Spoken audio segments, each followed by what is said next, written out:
বামাখাতা ১ নং তৰুণ সংঘলৈ আপোনাক স্বাগতম।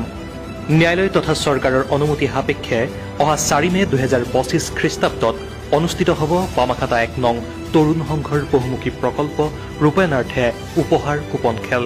সম্পূৰ্ণ চৰকাৰী নীতি নিয়ম মানি অনুষ্ঠিত কৰা এই খেলে বিগত কেইবছৰৰ দৰে এইবাৰো স্বচ্ছ আৰু নিকাভাৱে অনুষ্ঠিত হ'ব।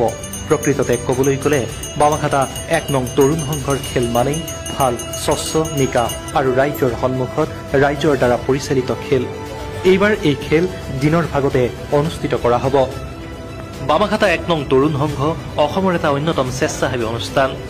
এই উপহাৰ কুপন খেলৰ লাভাংশৰ পৰাই কোভিড মহামাৰীৰ সময়ত প্ৰায় ২৫০০ পৰিয়াললৈ খাদ্য সামগ্ৰী যোগান ধৰাৰ লগতে অসমৰ বিভিন্ন ঠাইৰ দুখীয়া ৰোগীয়া হাতমাউৰা লোকলৈ সাধ্যানুসাৰে আৰ্থিক সাহায্য দি অহা হৈছে।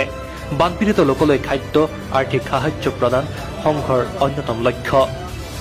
স্থানীয় পৰিসৰত দুখীয়া মেধাৱী ছাত্ৰলৈ আৰ্থিক সাহায্য প্ৰদান, দুখীয়া উদীয়মান খেলুৱৈলৈ তথা সমূহীয়াকৈ খেলৰ উন্নতিকল্পে ক্ৰীড়া সাহায্য প্ৰদান কৰাটোৱে এই সংঘৰ কাৰ্যকৰ্তাৰ মূল উদ্দেশ্য আৰু লক্ষ্য।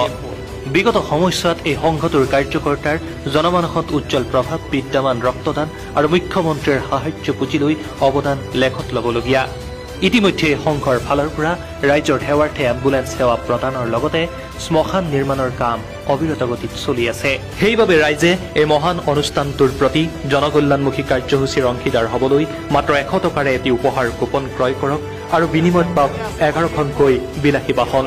ইয়াৰ ভিতৰত এইবাৰ প্ৰথম পুৰস্কাৰ প্ৰায় ৬০ লাখ টকাৰ অডি আৰু একাদশ পুৰস্কাৰ হিচাপে আছে হুণ্ডাই ভাৰ্নাৰ লগতে ৯খনকৈ ৪চকীয়া বাহন।